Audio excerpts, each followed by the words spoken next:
In 1895, the most powerful empire on Earth was forced to blink, not by another empire, but by a country most Europeans still called an upstart.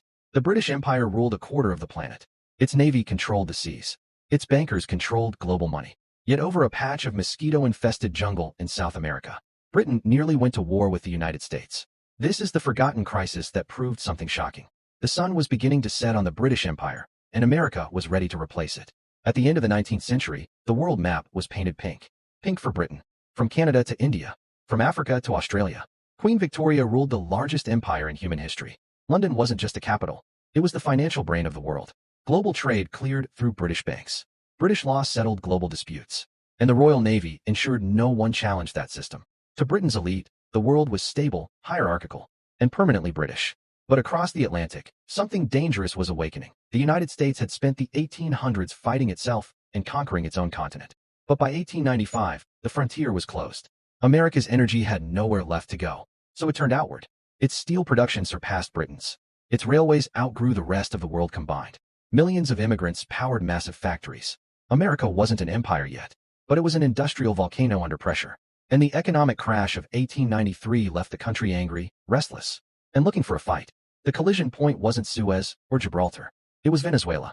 More specifically, a forgotten jungle bordering British Guiana. For decades, no one cared where the border was. The land was swamp, disease, and death.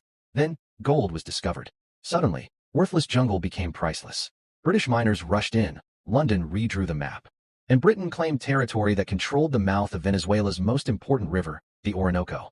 For Venezuela, this was economic strangulation. They protested. Britain ignored them. So Venezuela played its final card. Venezuela hired an American lobbyist who framed the dispute as something explosive, a violation of the Monroe Doctrine. The Monroe Doctrine said Europe had no right to expand in the Americas. For decades, it was just words. But now America wanted those words to mean power. President Grover Cleveland was politically weak at home. The economy was collapsing. Strikes filled the streets. He needed strength. And his Secretary of State, Richard Olney, was ready. In 1895, Olney sent Britain a message that stunned diplomats. He didn't ask. He commanded. He wrote that the United States was practically sovereign in this hemisphere, that American authority was law, and that Britain must submit to arbitration or face consequences. This wasn't diplomacy. It was a declaration of dominance.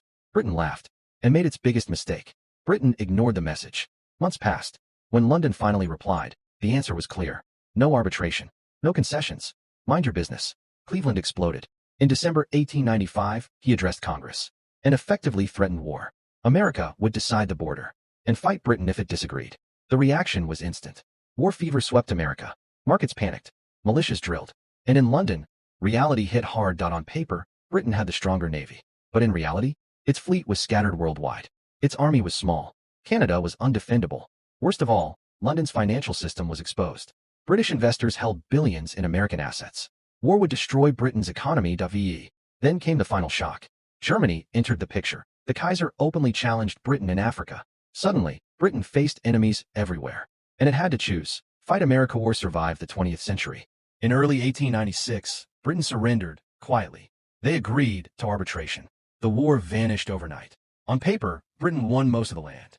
But geopolitically, Britain lost something far more important. Control. The gold stayed British. But the hemisphere became American. From that moment on, Britain accepted a new reality. It could no longer act freely in the Americas. The United States had arrived, not as a colony, not as a junior partner, but as the future global enforcer.